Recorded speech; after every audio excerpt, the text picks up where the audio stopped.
Eh bien, voilà une petite vidéo de Derrière les fagots.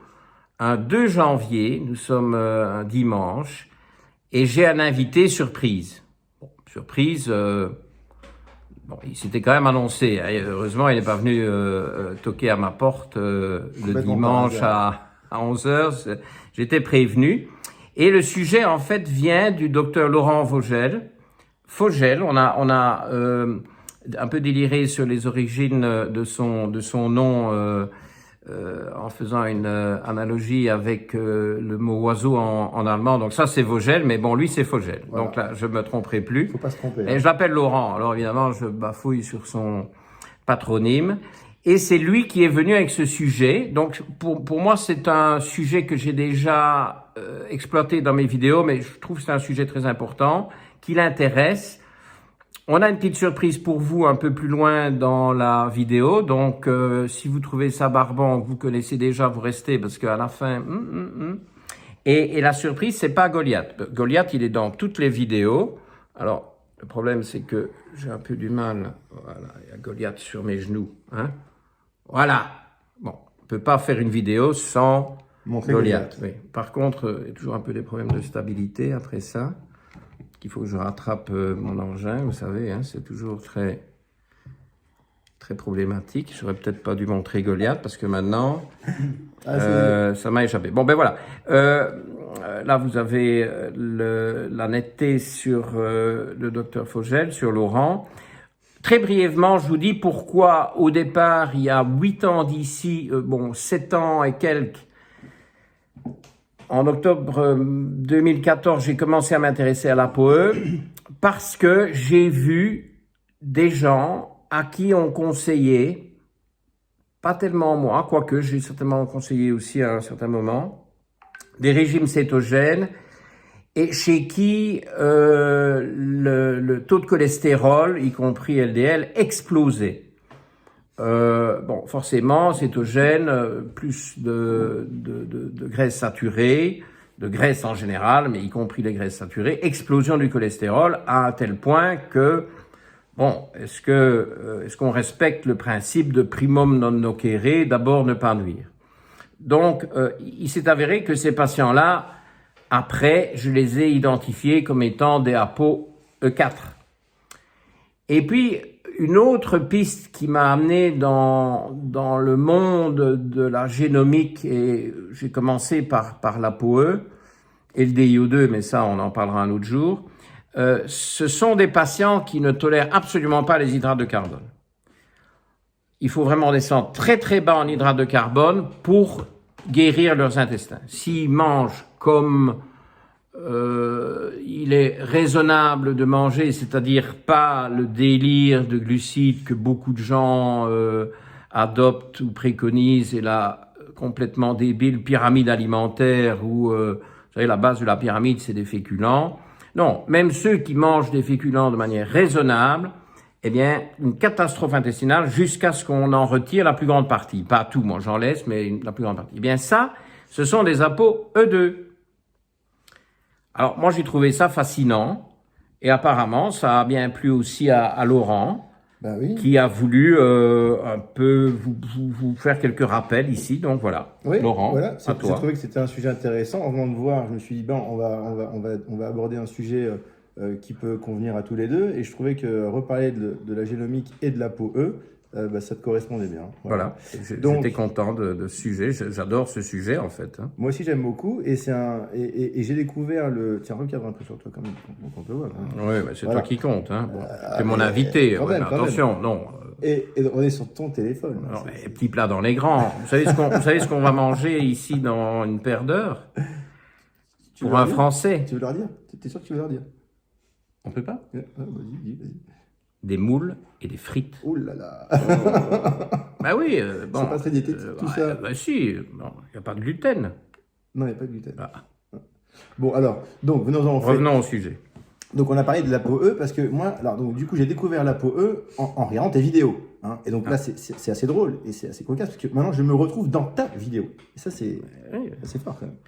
c'est l'enchaînement naturel, c'est la propagation de la connaissance. C'est ça, j'ai fait comme un plongeon dans ta vidéo. Bon, bref. Donc, du coup, là, j'ai vu j'ai découvert l'ApoE via tes vidéos et j'ai commencé à en prescrire beaucoup, et j'ai trouvé ça passionnant.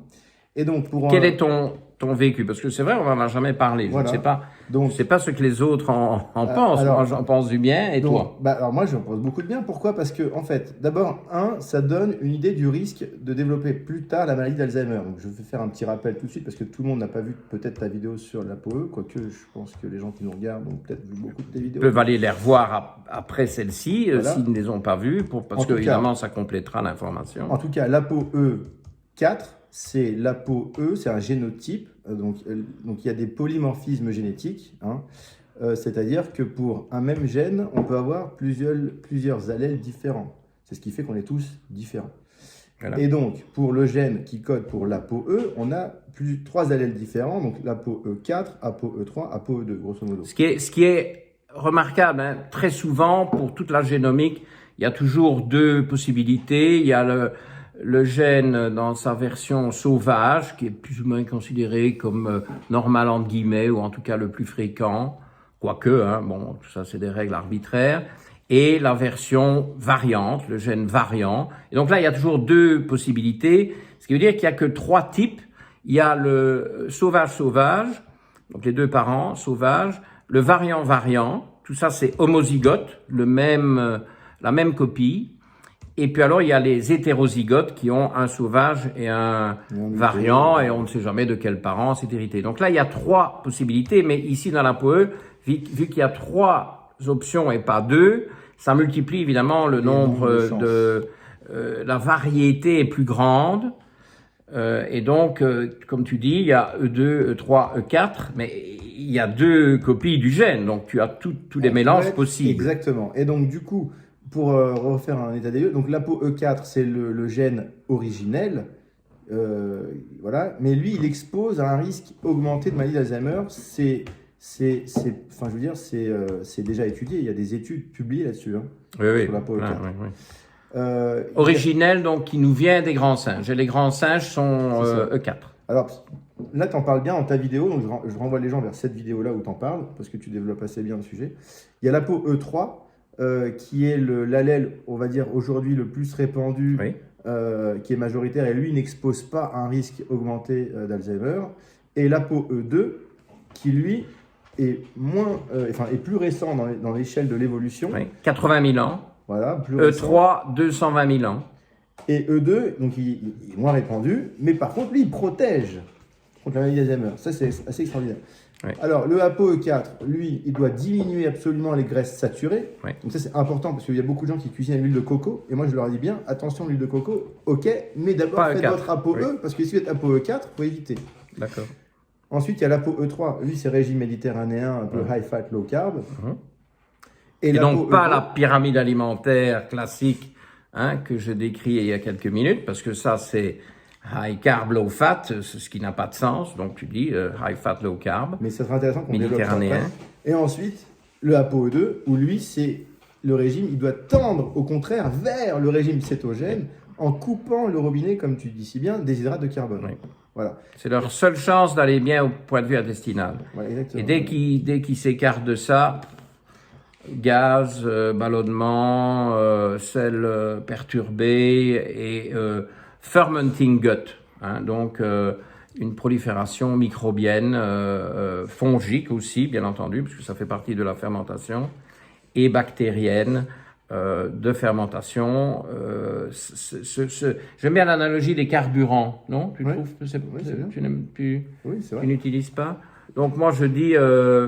il faut trouver le carburant qui s'adapte au moteur. Voilà, il y a différents moteurs. Oui, c'est ça, le diesel, le 95, 98. Voilà, les octanes. Bon, on peut aller dans les hybrides, etc. Les analogies se multiplient, elles sont plus sophistiquées de nos jours. Et donc, il faut que le carburant corresponde au moteur. Le moteur est défini par l'ADN, par le génotype, donc la génomique et globalement, on peut dire la génétique. Et donc ça, on ne sait pas changer. Hein. Moi, je ne sais pas changer votre moteur, mais on peut toujours adapter le carburant au moteur. Alors moi, ce que j'ai trouvé intéressant, c'est que j'ai extrapolé cette histoire de ApoE du type de régime alimentaire donc pour le risque d'Alzheimer. J'ai un peu extrapolé, mais là, je sais, j'ai pas de preuves scientifiques là-dessus, ou peut-être qu'il en existe, tu vas me le dire, sur le fait que c'est aussi le régime alimentaire qui convient en général aux patients, y compris pour la perte de poids, pour traiter les problèmes intestinaux, etc. etc. en fait. Ah oui, ah oui. Donc, Oui, c'est je pas suis juste d'accord. Alzheimer, quoi. Oui, oui, je suis Et d'accord. c'est pour ça que je le demande maintenant régulièrement, Ouais. parce qu'en fait, je trouve que ça a un impact bien plus important que juste Alzheimer. Et donc, moi, je trouverais ça intéressant, parce que souvent, on me pose la question qu'on développe un petit peu ensemble, dans quelle mesure, tu vois, enfin, quel genre de régime alimentaire ils doivent adopter les uns les autres.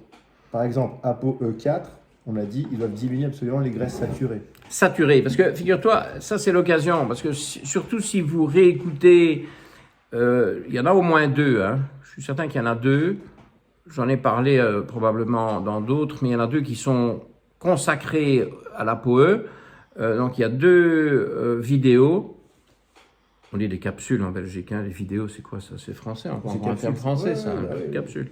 2 vidéos qui sont consacrées à l'ApoE, où je pense que je suis trop anti-graisse. Attention, parce que j'ai constaté depuis lors qu'en appliquant ça peut-être de manière trop radicale, trop fidèle, finalement, on se retrouve avec des patients qui ne mangent pas assez de graisse. Donc, l'ApoE4, c'est pas un régime anti-graisse. C'est pas végétarien, c'est qu'il se rapproche. C'est un régime, oui, voilà. C'est un régime pauvre en graisse saturée, mais pas pauvre en graisse. Et il y a de bonnes graisses végétales qu'il faut recommander chez ces patients-là. A contrario, les E4 doivent manger beaucoup d'oméga 3. Oui, beaucoup de poissons gras. C'est publié aussi. Voilà, beaucoup d'oméga 3. Oui, c'est protecteur, les oméga 3 et la vitamine D sont protecteurs chez les ApoE4. Tout ça est publié. Voilà, il doit avoir pas trop de cholestérol. Protecteur vis-à-vis du développement de la neurodégénération. Oui, oui. Dégénérescence. D'ailleurs, si on peut dire, d'ailleurs, les facteurs qui protègent pour les ApoE4, donc activité physique, pas de diabète, diminuer le sucre, attention au sucre, des bonnes graisses, pas trop de graisses saturées, activité physique, activité intellectuelle.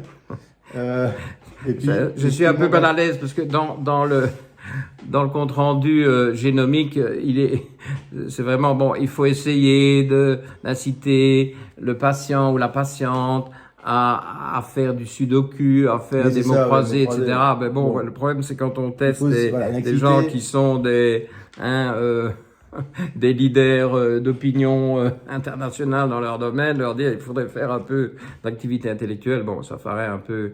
Mais l'activité physique, oui. Alors, l'alcool. Hein, diminuer l'alcool, oui, c'est ça. Très mauvais l'alcool pour les E4. Et puis, la vitamine D, avoir un bon taux de vitamine D. Bon taux de vitamine D, sans excès, parce que apparemment, si on va au-dessus de 75, ça s'inverse un peu, toujours les courbes en U. Alors, les ApoE4, on leur donne le droit de manger de la graisse saturée. Allez, combien de fois? Une fois par semaine? Viande rouge une fois par semaine? Oui, bah, bon. Ça alors, c'est pas qu'ils ne doivent pas du tout en manger, c'est qu'ils doivent en manger peu. Oui, d'accord.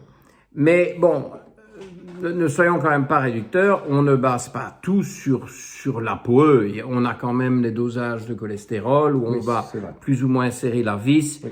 Est-ce que ce cholestérol est oxydé ou pas? Pour moi, c'est un très gros facteur, très important. Est-ce qu'il y a du HDL qui équilibre le truc? Dans quelle mesure est-ce que les excès de cholestérol, et là c'est souvent et LDL et HDL total, sont liés à une thyroïde qui est à la traîne, parce que ça, évidemment, ça impacte aussi le taux de cholestérol. Donc, bon, tout ça va se ramifier, tenter plus, et puis, bon, il y a tout le reste, hein, bon, est-ce que ce sont des gens qui sont prédiabétiques? Bon, tout ça va influencer l'alimentation. Mais c'est vrai qu'au niveau des graisses, c'est important de ne pas être anti-graisse dans l'ApoE4. C'est seulement les graisses saturées qui sont visées. Et je crois qu'il y a une tendance générale, je me rends compte au jour d'aujourd'hui, et je dois dire qu'il y a un an, dans mes vidéos, j'ai peut-être pas trop bien réussi ça. Quand je dis ça, ça veut dire que je vais rater, hein, bon, soyons clairs. Il faut faire gaffe, la population a déjà tendance à se méfier des graisses et à manger trop peu de graisses.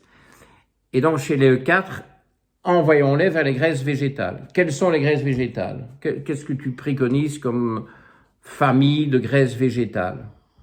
Tu parles de oméga 3 par exemple, colza, lin, chanvre, tout ça? Oui, mais donc, oui, les huiles végétales. Et puis alors, moi j'insiste toujours, parce que ça se décline sous 36 modes, tout ce qui gravite autour de l'olive. Oui. Mais bon, régime méditerranéen, on l'a dit, et de l'avocat. Ouais, l'avocat, Hein. ouais. Mais bon, on a la tapenade, on a le guacamole, tous ces produits-là, hein, et puis alors les olives et les avocats en tant que tels. Et puis les graines et on va dire les oléagineux. Tout ça, c'est très bon, je suis d'accord. Alors, mais maintenant, ce qu'il faut, ça, c'est tout ce qui est, on est d'accord, ça, c'est les bonnes graisses. Mais dans ce qu'ils ne doivent pas trop manger. Par exemple, moi, je pense que ça, c'est intéressant d'aller insister un peu là-dessus, sur les œufs. Combien de fois par semaine, par exemple? Tu dirais quoi, toi? Alors, moi, les œufs, je suis beaucoup plus permissif chez les ApoE4, parce que, bon, les pauvres, il faut quand même qu'ils puissent manger quelque chose. Vu que il n'y a aucune étude sérieuse, sauf celle qu'on a fait sur les lapins, mais bon, les lapins sont des herbivores. Faut pas trop transposer. Le jaune d'œuf ne fait pas augmenter la cholestérolémie. Bon, on peut toujours être vigilant, vérifier, mais moi je laisse manger des œufs, tout comme le cholestérol qu'il y a dans les œufs, qu'il y a dans les poissons, il y a du cholestérol dans les poissons, il y a pas mal de cholestérol dans les crustacés, donc dans ce que j'appelle les fruits de mer. Bon, je sais pas comment est-ce que vous appelez ça en France, les Fruits de mer, oui. fruits de mer. Bon, voilà. Bon. Seafruits en anglais. Seafood. Ben oui, en anglais c'est toujours seafood, donc c'est pareil. Seafruit. Bon, ils parlent anglais, hein, c'est rare des Français qui parlent anglais. Mais tout ça, c'est des aliments qui contiennent du cholestérol, mais qui ne sont pas hypercholestérolémiants.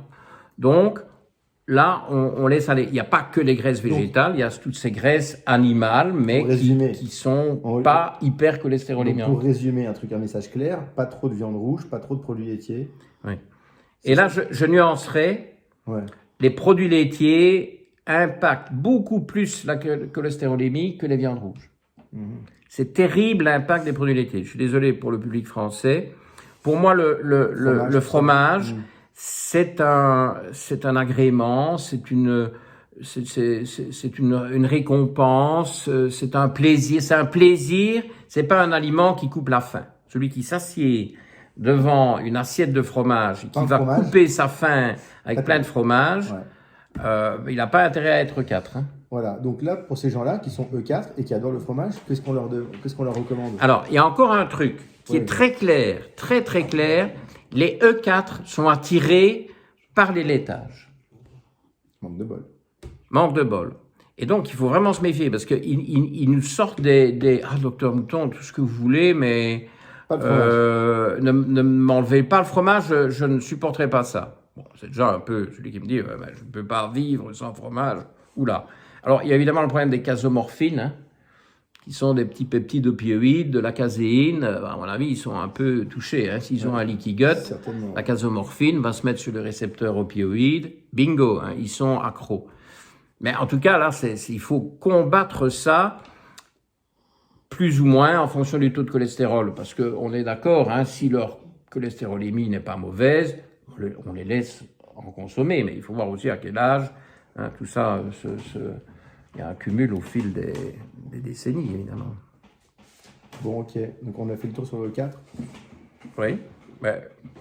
On a limité le... Voilà, on a dit ce qu'on... Pour le 4, on a peut-être besoin d'un cas clinique, non? Un cas clinique. Ah, un cas clinique, tu veux? Bon. Un petit cas clinique? Vas-y, d'accord. Vous êtes partant pour un petit cas clinique? Je pense qu'ils seront d'accord. On l'a recruté. Il y avait un mec qui passait ici dans la rue. Bon, il avait... Oui, un type un peu... Un peu bizarre. Oui, un peu bizarre. Écoutez, moi, il avait l'air d'avoir faim ou quoi. On lui a proposé une tasse de café. Et il se fait que, figurez-vous, le gars, il s'y connaît en médecine fonctionnelle. Et il va vous parler de l'E4. Hop. Voilà. Eh bien, le voilà, le gars. Voilà le gars. Bonjour, bonjour. Oh, c'est qui ça? Je sais pas, c'est qui ça? Bonjour à tous les deux. Bon, bah écoutez, monsieur qui passait par là, présentez-vous, hein. Eh ben, Qui êtes-vous, vous? Stéphane Résimond.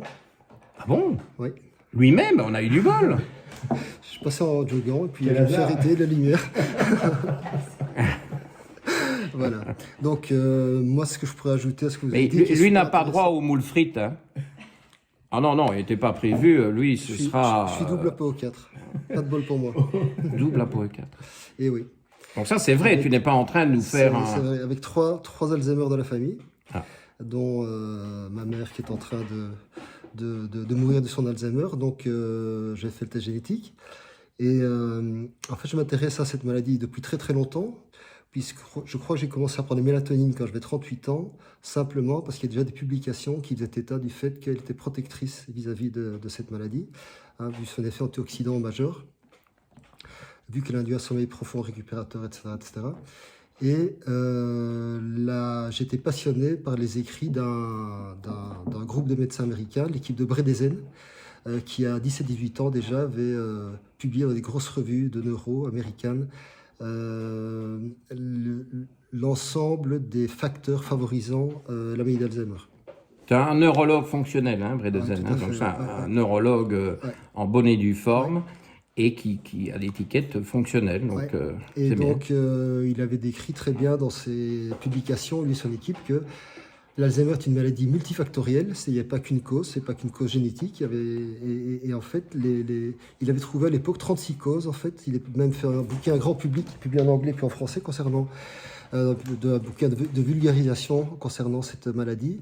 Il a trouvé 36 causes, il y en a peut-être 40, c'est à débattre. Et si la conclusion importante de son bouquin, c'est que si on prenait en charge toutes les causes pouvant provoquer un Alzheimer, imaginons qu'on en ait 10, 12 ou 15, et bien on pouvait stopper la maladie lorsqu'elle se développait, et on pouvait la prévenir, même si génétiquement on était porteur, par exemple, du double gène APOE4. Et c'était confirmé par beaucoup d'essais, des décès sur patients, puisque le problème, comme c'est multifactoriel, on ne sait pas faire des études classiques En double aveugle. en double aveugle, puisqu'il y a tellement de facteurs qui sont manque de vitamine D, manque de T3, excès de cuivre par rapport au zinc, manque de prégnénolone, manque de DHEA, manque de testo. La ménopause non prise en charge est une cause également une des causes favorisant le déclenchement de cette maladie. On a également des facteurs qui sont les benzodiazépines, les IPP, les statines qui favorisent l'Alzheimer. Donc en fait, en tout, on en a répertorié 36 à 40. Et c'est assez. Quand j'ai lu ce bouquin il y a une dizaine d'années, 8-10 ans, j'étais frappé. J'ai lu ce bouquin en une nuit, tellement ça m'a passionné. J'étais frappé de voir que 90 ou 90% de ce qui était écrit dans ce bouquin, je l'appliquais déjà sans le savoir à mes patients. Donc je faisais déjà du Bredesen sans avoir lu du Bredesen. Et c'est ajouté à ça un gros morceau qui est la neuroinflammation. Alors la neuroinflammation, c'est le fait d'avoir une inflammation cérébrale qui, via la sécrétion de cytokines, etc., déclenche une neurodégénérescence. Je suis désolé. Et cette, Il y a Goliath qui gigote sur les genoux et ça bouge. Bon, voilà. neurodégénérescence peut être d'origine inflammatoire, infectieuse ou traumatique. Exemple, Traumatique. ce qu'on appelle une commotion cérébrale, hein, le fait d'avoir un mouvement du cerveau qui frappe la boîte crânienne lors d'une chute, etc., qu'on appelle commotion. Hein, ce sont des commotions, mais les conséquences, c'est mal de tête, je dors plus, je déprime, je vais pas bien.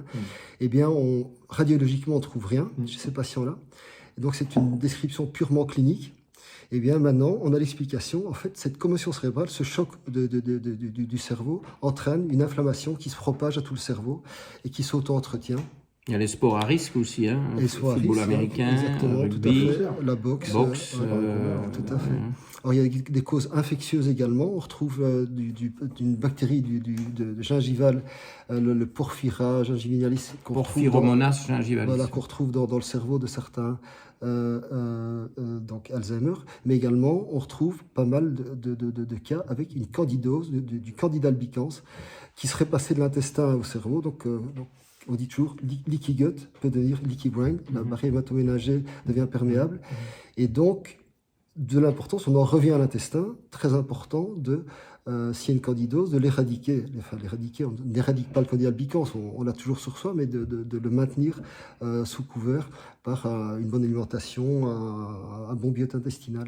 Et donc, cette maladie est vraiment passionnante parce que c'est le prototype de la maladie qu'on sait prendre en charge en médecine fonctionnelle.